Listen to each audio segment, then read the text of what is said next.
Growing on Twitter is much easier than you think, but most people don't know how to make the algorithm work for them. You see, a lot of folks out here think that the algorithm is working against them or they're shadow banned. They think that there's something wrong with their account, but in 99% of the cases, that just isn't true. All it takes is a matter of understanding how the algorithm works and optimizing your profile and your content accordingly. So let's dive in and learn how we can make that Twitter algorithm work for you. To get started, we need to understand Twitter's goals and how we can work with them. Now, fundamentally, the main goal for Twitter is to keep people on the app. What Twitter does is study people's engagement and their patterns and puts them into groups with similar people. So our first job as content creators is to optimize our profile to make it easy for Twitter to do that. Number one is your username, and you can change your username to focus on particular topics or what it is you actually talk about. You can even change your handle to make it easier for when somebody searches for you. Another step is your profile photo. People overlook this, but if you take the example of personal trainers, they'll have a picture of them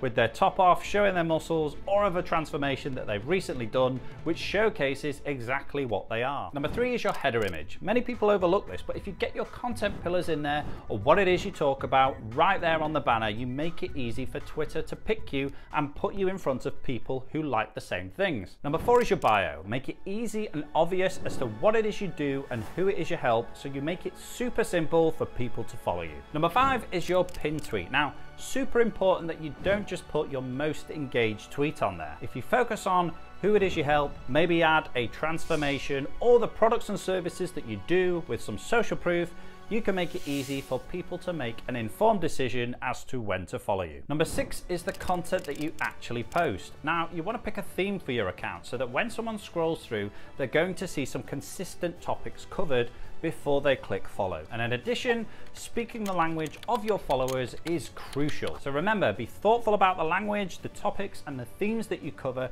and it'll set your profile up for success. Now, all these together will help Twitter gather more data points and give you visibility to your target audience. Now, at this point, a bit extreme, but if you're not seeing the growth that you want, maybe you should start a new account altogether. You can set your Twitter account up so that you can focus on one problem for one ideal client, and you can be the guide swooping in there with your one solution. New accounts sometimes get a really big boost, and if you're a fresh account with fresh ideas concentrated on a problem, you might grow faster. Do your research and look at some successful Twitter accounts that innovate in their own unique way. Now, you want to take the good parts and emulate, but definitely don't copy their strategy word for word. A great way to get some outside critique on your account is to ask the people that follow you why they followed you in the first place. Jump in the DMs and just ask them the question. It'll be a great feedback for you to see where you can improve, and little tweaks often make the biggest impact. Remember, the more optimized your content and your profile is, the more Twitter will show it to the right people. Growing on Twitter doesn't need to be a mystery. By understanding the algorithm's goals, you'll be able to optimize your content and your profile so that you'll be growing quicker. Now, if you found this video helpful, don't forget to subscribe,